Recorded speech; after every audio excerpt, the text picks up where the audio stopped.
For years, I trusted Jake like a brother, sharing dreams of success over late-night beers and busted cars in his dad's garage, only to watch him stab me in the back by stealing my hard-earned promotion and the woman I loved, leaving me to pick up the pieces in a cutthroat Seattle tech scene where I'd prove their betrayal was no match for my fight to deliver corporate karma. The office hummed with clicking keyboards. Coffee cups cluttered desks. Seattle's gray skyline loomed outside the windows. I'm Mike, 29, a guy who fought tooth and nail to lead a team-building AI that could change the world. No fancy degree, no tech genius badge, just a regular dude from a small town near Tacoma, grinding to prove I belonged. This startup was my shot, my chance to build something real. Every late night, every line of code I checked, every pitch I crushed, it was for a dream bigger than me. Jake was part of that dream, or so I thought. We'd been tight since we were kids, fixing junk cars, dreaming of hitting it big. When his last gig tanked, leaving him broke and crashing on his mom's couch, I didn't think twice. I called him up, told him about an opening at my company, and stuck my neck out to get him hired. I vouched for him, wrote a killer recommendation, even sat with him for a week, showing him the ropes. He was my brother, the guy I'd trust with my life. The office was a pressure cooker, but I thrived. Our app was raking in clients, and the CEO had me pegged for director of product, a gig paying $70,000 a year. That kind of cash meant stability, maybe a house someday, a life I could be proud of. Sarah was the other half of that life, a UI designer, sharp as hell, with a smile that lit up the room. We'd been together a year, sneaking lunches at Pike Place food trucks, planning a future. Jake fit right in, always cracking jokes, always chill. He'd nudge me at the coffee machine, eyes glinting, saying, "Better keep an eye on Sarah. Mike, a girl like her doesn't stick around." I'd laugh, slug his shoulder, thinking he was just messing with me. He was my buddy, right? Then the floor dropped out. One Monday, 10 a.m. The CEO called an emergency meeting. A key data set from our project had leaked, costing us a $50,000 deal. All eyes turned to me. The project lead, Jake, of all people, flagged the breach, sending a report that painted me as sloppy. By noon, I was demoted to a support desk, shuffling papers while Jake slid into my chair. Sarah didn't call that night. When I texted, her reply hit like ice. "We're done. Mike. I need someone going somewhere." My world split open. I stood in my apartment, rain hammering the windows, replaying Jake's smirk as he took my desk. Sarah's cold voice as she walked away. Word was they were together now, laughing in the break room, her hand on his arm. It wasn't just a job or a girl I'd lost. It was trust, the kind you don't get back easy. But I don't quit. Something about Jake's quick rise, how he caught my screw up, felt off. I didn't know his game, but I'd figure it out, and he'd regret crossing me. I used to grab coffee at Pike Place before work, dreaming of making it big. That night, with the rain pounding, I couldn't shake Jake's smug grin or Sarah's cold stare when she dumped me. My life was in pieces, but I wasn't the type to stay down. I'd been knocked flat before, scrapping for every shot I got. This wasn't my first fight, and it wouldn't be my last.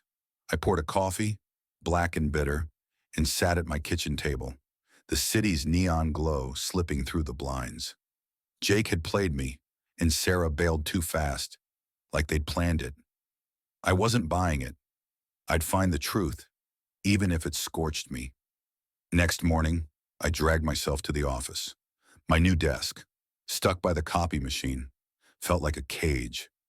The hum of keyboards mocked me. My old team, the one I'd led to land $50,000 deals, barely glanced my way. Their whispers stung. Screw up.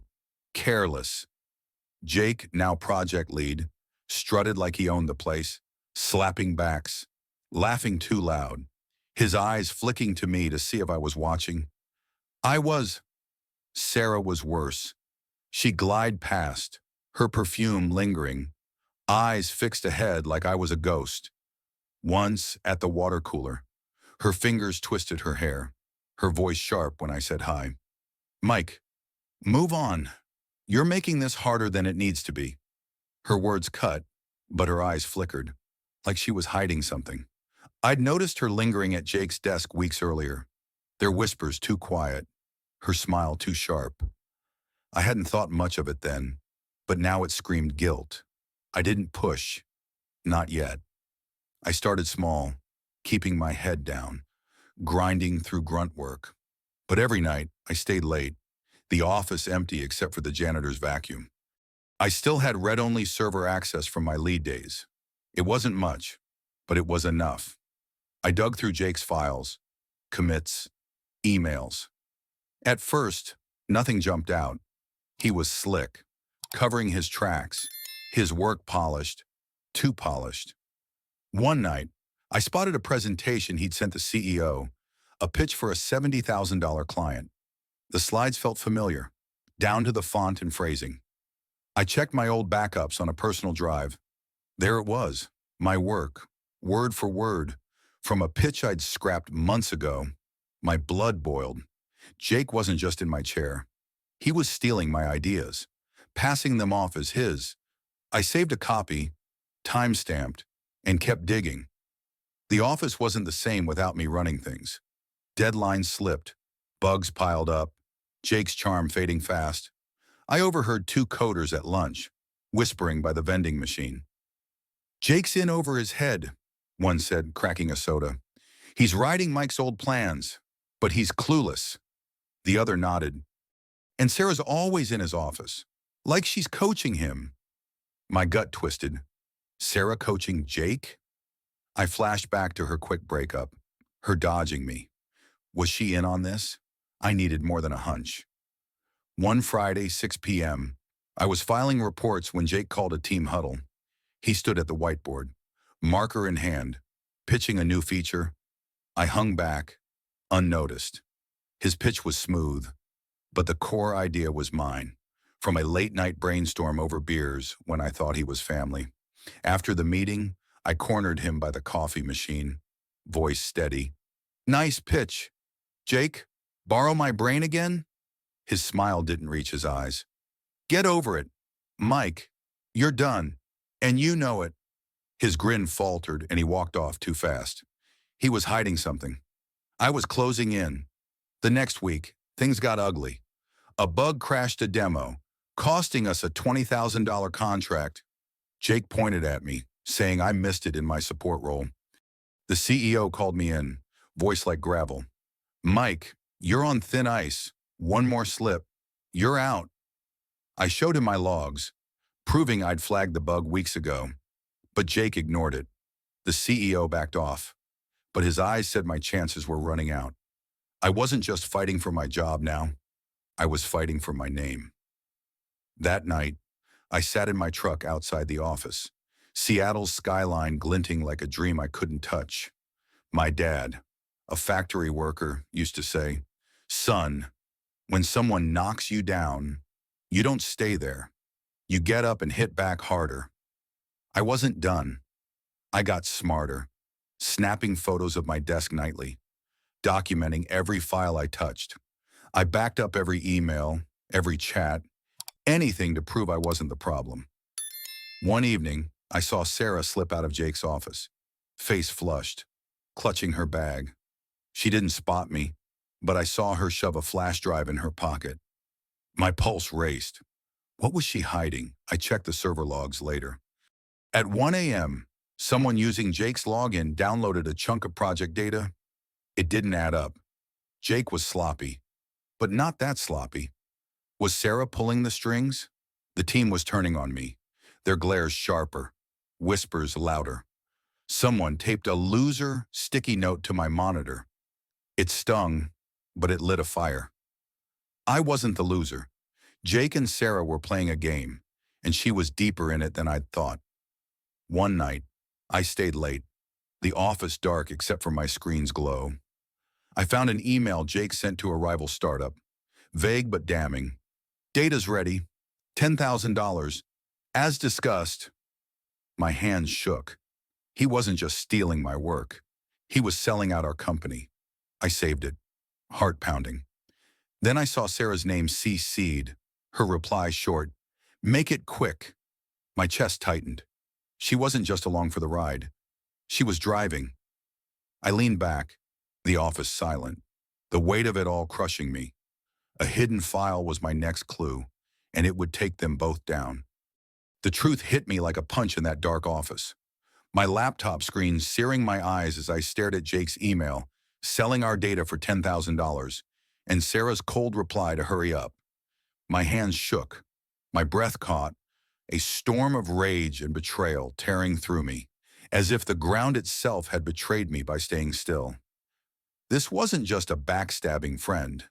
It was a conspiracy. And the woman I'd loved was neck deep. I wasn't licking wounds anymore. I was out to bury them. I saved every damning file, fingers flying across the keyboard, backing up emails, logs, and that 1 a.m. download tied to Jake's account. I didn't know how deep this went, but I'd rip it open. Next morning, I walked into the startup like a man on a mission. The air felt heavy, keyboards clacking like gunfire. My corner desk was a prison, but not for long. I watched Jake across the room, tie loose, laugh forced, pitching another stolen idea. He caught my eye, his grin slipping for a split second. He knew I was on to him. Sarah was tougher to read. She moved through the office like nothing was wrong, heels clicking, voice bright as she talked design with a coder. But I saw cracks. Her hands fidgeted near my desk, eyes darting away too fast. That lingering glance at Jake's desk weeks ago, those hushed whispers, her too sharp smile, they haunted me now. I needed to test her. At noon, I caught her alone in the break room, stirring sugar into her coffee. I kept my voice low, casual but sharp. Sarah, you and Jake seem real cozy lately. Funny how fast you moved on after that data leak. Almost like you saw it coming. Her spoon froze, face paling before she forced a laugh. Mike, you're paranoid. You blew your shot. Now you're chasing ghosts. Let it go before you look like a fool. Her words were smooth, but her eyes betrayed her. She grabbed her mug and bolted, steps too quick. I stood there, coffee machine hissing, heart pounding. She wasn't just covering for Jake. She was in deep. That night, my apartment dark, laptop glowing. I dug into the server. I found a hidden folder in Jake's account, locked with a password. I knew his tricks. Same password from high school. His first car's name. Inside was a gold mine, emails with a rival startup, outlining a deal to leak our app's core data for $10,000 a month. Jake's message was blunt. Pay up or the data's locked. Sarah's replies were ice cold. Get it done. Jake, time's running out, and I'm not stuck in this dead-end job forever. My stomach churned. She wasn't just along for the ride. She was pushing him, chasing her own prize. I scrolled further, breath-catching. A draft email from Sarah to the rival's CEO, never sent, laid out her real plan, a senior role at their company, $100,000 a year, for handing over our entire project. Jake was her pawn, a desperate guy she'd roped in with promises of a future together. I sat back, head spinning, heart sinking like a stone. The woman I'd planned a life with was a traitor. My best friend her tool. I saved every word, every timestamp. Proof wasn't enough. I needed a trap. I created a fake data set, labeled Core Data Update, and planted it on the server under my old login. I set an alert to track access, betting on Jake's greed. At 3 a.m., my phone buzzed. Someone using Jake's credentials downloaded it. I checked my desk camera feed, a trick I'd set up after weeks of blame. There was Jake, 1 a.m., hunched over my computer, face lit by the screen. Sarah stood behind, pointing, her voice a low hiss. I had them, but I held off. I needed to know if anyone else was in on it. Tim, a quiet coder close to Jake, had been acting off, avoiding eye contact, his desk always too clean, like he was hiding something. I dug deeper. The next day, I confronted Jake in the parking lot, rain soaking my jacket. I stepped close, voice hard. Jake, I know you're selling us out. I've got the emails, the downloads, everything. You and Sarah think you're untouchable. You're not. Tell me why, or I go to the CEO. His face went pale, hands shaking. You're nuts. Mike, you've got nothing. Just jealous, 'cause I'm better and got Sarah. We're building something real, and you can't handle it. His voice cracked, eyes wet with panic. He shoved past, shoulder clipping mine, and stormed off. I stood there, rain dripping, anger blazing. Jake was cracking. Sarah was next. I walked into the startup's conference room at 7 a.m., phone ready, their lies about to burn. The office was a ghost town. Just the coffee machine's hum and gray dawn through the blinds. I'd spent the night piecing together every email, log and frame of footage, showing Jake stealing my fake data set, Sarah pushing him. Jake, my brother since our youth, sold our secrets for $10,000 a month. Sarah, the woman I'd loved, wasn't his sidekick. She'd orchestrated it all, gunning for a $100,000 job at a rival firm. I wasn't fighting for my job anymore. I was fighting for justice, and they'd pay. At 8 a.m., the CEO called an all-hands meeting, the kind where the air shifts before a word's spoken. The team filed in, faces tense, sensing something big. Jake sat up front, tie crooked, grin forced as he chatted with a coder. Sarah stood nearby, arms crossed, eyes flicking to the door like she wanted out. I took a spot in the back, phone linked to the projector, evidence ready to set the room ablaze. The CEO, voice like gravel, stood up, eyes sweeping the crowd. We've got a serious problem. Mike's brought something up, and we're handling it now. Every head turned to me. Jake's face froze, eyes narrowing. Sarah's hand twitched, coffee cup shaking. I stepped forward, voice steady, slicing through the silence. Jake and Sarah are selling our data to a rival startup. I've got proof, and it's time you all see it. A coder gasped. Another muttered a curse. A pen hit the floor. I tapped my phone, and the projector lit up. Jake's email to the rival, demanding $10,000 for our data. Sarah's reply, sharp as a blade. Get it done, Jake. We're out of time. Then the kicker, Sarah's draft to the rival's CEO, begging for a $100,000 role, offering our entire project. Then I dropped the bomb. Tim, the quiet coder, had tipped the rival about my decoy. His email CC'd to Sarah, proving he was their inside man, feeding them info to keep the deal alive. The team reeled, whispers erupting, faces pale with shock, eyes darting from Jake to Sarah. Some clenched fists, others shook their heads. The room electric with betrayal. I played the footage, 1 a.m.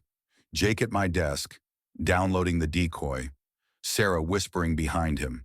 The truth was raw, ugly, undeniable. Jake jumped up, face red, voice cracking. This is a setup. Mike's lying, faking it all because he's bitter I got his job and his girl. You can't trust him. His hands shook, pointing at me. I didn't flinch. I faced the CEO, voice calm but iron. Check the server logs. It's all there. Under Jake's login, Sarah's emails aren't fake. They played us all. Sarah's face crumpled, her voice a broken whisper. Mike, please, you don't get it. This job was killing me. I needed a way out. Jake was just helping. Her eyes were wet, but I saw through her tears. She'd used Jake, used me, used the team for her own escape. The CEO's face darkened, voice booming. Enough! Jake! Sarah, you're done. Security's coming. The room exploded, coders shouting, a designer slamming her laptop shut. 2 guards marched in, Steps heavy. Jake tried to bolt, but a guard grabbed him, dragging him out. He screamed, voice echoing, "You'll regret this. Mike, you think you won, but you're nothing." Sarah didn't fight. She stood frozen, shoulders slumped, tears streaking her face.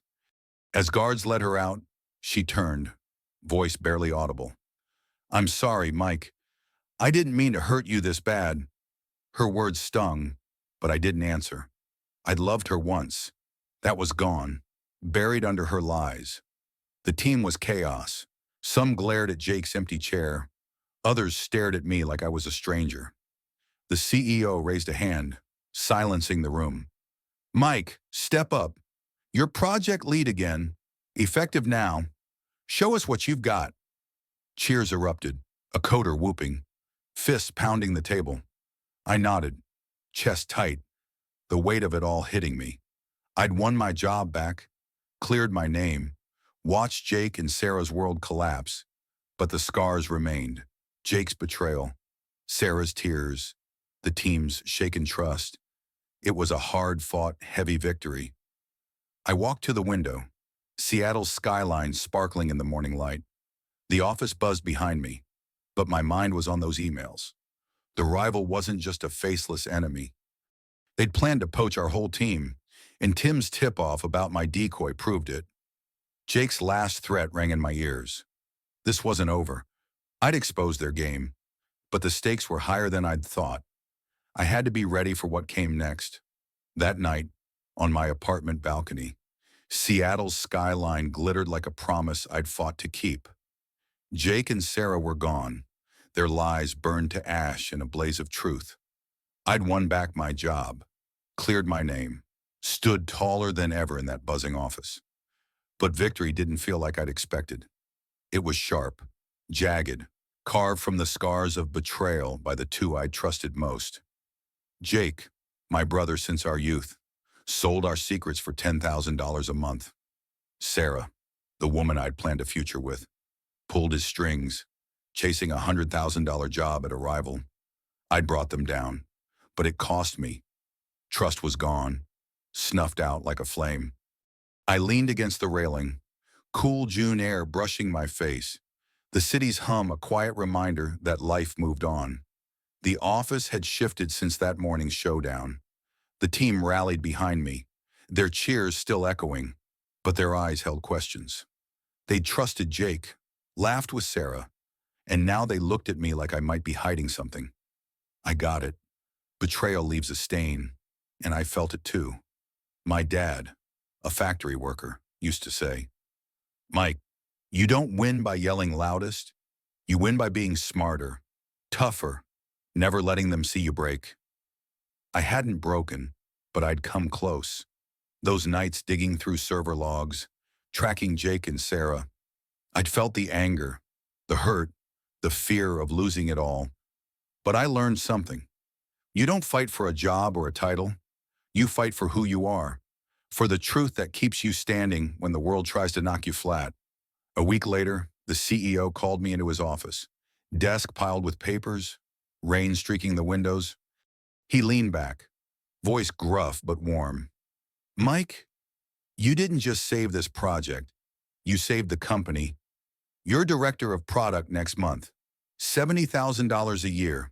Full control. Don't let us down." I nodded, throat tight, his words sinking in. My fight sparked change. The team rolled out a trust policy, inspired by me. Days later, Sarah sent a letter, admitting her greed blinded her. Director of product wasn't just a title. It was proof I'd climbed out of the hole Jake and Sarah dug. I walked out, the office alive with coders and coffee cups, and for the first time in months, I felt like I belonged, but I wasn't naive. Jake's last threat in that conference room, saying I'd regret this, stuck with me. The rival they'd sold to wasn't done. Another firm offered me $80,000 to jump ship, but I smelled the trap. I sat at my new desk, Jake's old one, staring at the city through the glass. I'd won this round, but the game wasn't over. My life was rebuilt, stronger, sharper, forged in pain. I didn't trust easily anymore. Not after seeing how fast a friend could turn, how deep a lover could cut.